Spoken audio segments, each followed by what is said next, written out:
Pranava Greenwich, where the dream of luxury and nature truly comes home. Pranava Greenwich, a home full of love and dream.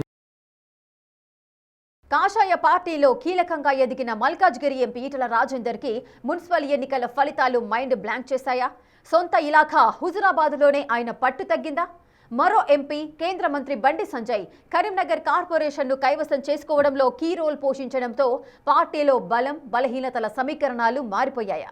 ఆ క్రమంలో greater సహా Malkajgiri municipal కార్పొరేషన్లకు రాబోయే ఎన్నికలు ఇప్పుడు ఈటలకు ప్రతిష్టాత్మక పోరాటంగా మారబోతున్నాయా? తెలంగాణ రాజకీయాల్లో ఈటెల రాజేందర్ ప్రయాణం ప్రత్యేకమైందని చెప్పొచ్చు. కానీ బీజేపీలో చేరిన తరువాత ఆయనకు బయటి రాజకీయాల కంటే అంతర్గత సమీకరణాలే పెద్ద సవాల్గా మారాయట. ముఖ్యంగా కరీంనగర్ పార్లమెంటు పరిధిలో ఆయన సొంత నియోజకవర్గం హుజురాబాద్ లో నెలకొన్న పరిస్థితులు ఇప్పుడు చర్చనీయాంశమవుతున్నాయి. కరీంనగర్ ఎంపీ బండి సంజయ్, మల్కాజ్గిరి ఎంపీ ఈటెల రాజేందర్ మధ్య జరుగుతున్న కోల్డ్ వార్ కి మున్సిపల్ ఎన్నికలే నిదర్శనంగా నిలిచాయన్న టాక్ నడుస్తోంది. కొంతకాలంగా ఆ ఇద్దరు నేతల అనుచర వర్గాలు పరస్పరం విమర్శలు చేసుకుంటుండడం, క్రమశిక్షణకు మారుపేరుగా చెప్పుకునే బీజేపీలో ఐక్యత ఎండమావిలా తయారైంది.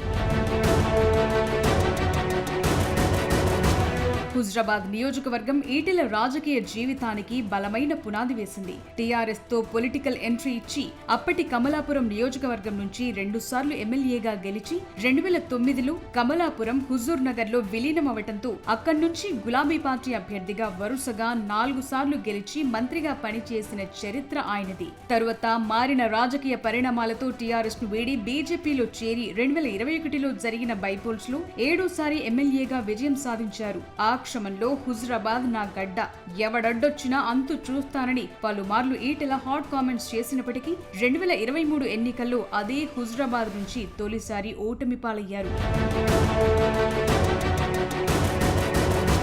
అసెంబ్లీ ఎన్నికల్లో ఓటమి తర్వాత మల్కాజ్గిరి బీజేపీ ఎంపీగా గెలిచి ఈటెల సత్తా చాటుకున్నారు. అలాంటి ఆయన ప్రభావం మున్సిపల్ ఎన్నికల ప్రచారంలో పెద్దగా కనిపించకపోవటం, ముఖ్యంగా హుజురాబాద్ లో అస్సలు కనిపించకపోవటం రాజకీయ వర్గాల్లో చర్చకు దారితీసింది. పార్టీ అంతర్గత నిర్ణయాల కారణంగా ఆయన్ను కరీంనగర్ లోక్సభ సెగ్మెంట్ పరిధిలో ప్రచారానికి దూరంగా ఉంచారనే ఆరోపణలు ఈటెల వర్గం నుంచి వినిపిస్తున్నాయి. అంతేకాదు, కావాలని ఈటెలను కరీంనగర్ లో అడుగు పెట్టకుండా బండి సంజయ్ అడ్డుపడ్డారన్న టాక్ సైతం ఉంది. ఈటెల గులాబీ పార్టీలో ఉన్నప్పుడు హుజురాబాద్ సెగ్మెంట్ లోని హుజురాబాద్, జమ్మికుంట మున్సిపాలిటీలో ఆ పార్టీ జెండా ఎగిరింది. అయితే తాజా ఎన్నికల్లో ఆ 2 చోట్ల బీజేపీ పెద్దగా ప్రభావం చూపలేక ఆశించిన ఫలితాలు రాబట్టడంలో విఫలమైంది.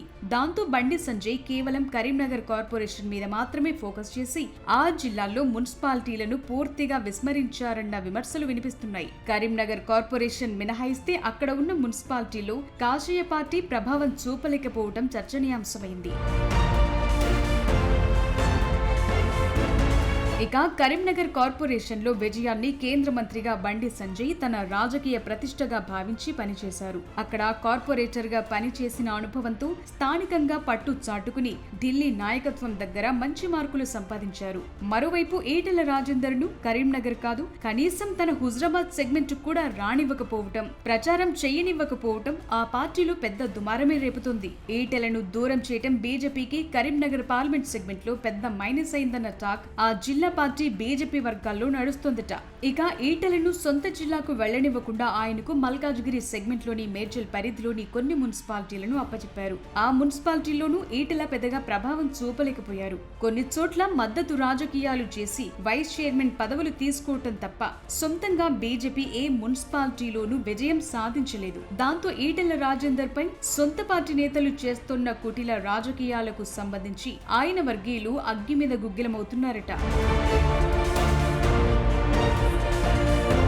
కరీంనగర్ పంచాయతీ అటుంచితే హైదరాబాద్ ను ప్రభుత్వం Cyberabad municipal corporation, Malkajgiri municipal corporation, greater Hyderabad municipal కార్పొరేషన్లుగా విభజించింది. అయితే మల్కాజ్గిరి ఎంపీగా ఉన్న ఈటెల రాజేందర్ కు ఇప్పుడు అక్కడ రానున్న కార్పొరేషన్ ఎన్నికలు అగ్ని పరీక్షగా మారే అవకాశం ఉంది. కరీంనగర్ లో బండి సంజయ్ పార్టీని గెలిపించుకున్న తరహాలో ఈటెల మల్కాజ్గిరి కార్పొరేషన్ లో సత్తా చూపిస్తారా, లేక ఇక్కడ కూడా అంతర్గత విభేదాలే అడ్డంకిగా మారుతాయా అన్న సందేహాలు వ్యక్తమవుతున్నాయి. మొత్తానికి కమలం పార్టీలో బండి ఈటెల మధ్య ఆధిపత్య పోరు మరింత ముదిరే పరిస్థితి కనిపిస్తుంది. ఒకరు కరీంనగర్ కార్పొరేషన్ గెలిచి పైచేయి సాధిస్తే మరొకరు రాబోయే ఎన్నికల్లో తన శక్తి చాటుకోవాల్సిన పరిస్థితి తలెత్తింది. మరి మల్కాజ్గిరి కార్పొరేషన్ ఫలితం ఈటెల రాజకీయ భవిష్యత్కు టర్నింగ్ పాయింట్ అవుతుందా? పార్టీ అంతర్గత సమీకరణాలు మారుతాయా అన్న చర్చ మొదలైంది. అయితే ఇదంతా బండి సంజయ్ వర్గాలే కావాలని ప్రచారం చేయిస్తున్నాయని, ఈటెల రాజేందర్ పై ఉద్దేశపూర్వకంగా బురద చల్లేందుకు ప్రయత్నిస్తూ ఆయన ఆత్మస్థైర్యం దెబ్బతీయాలని చూస్తున్నాయని ఈటెల వర్గీయులు మండిపడుతున్నారు.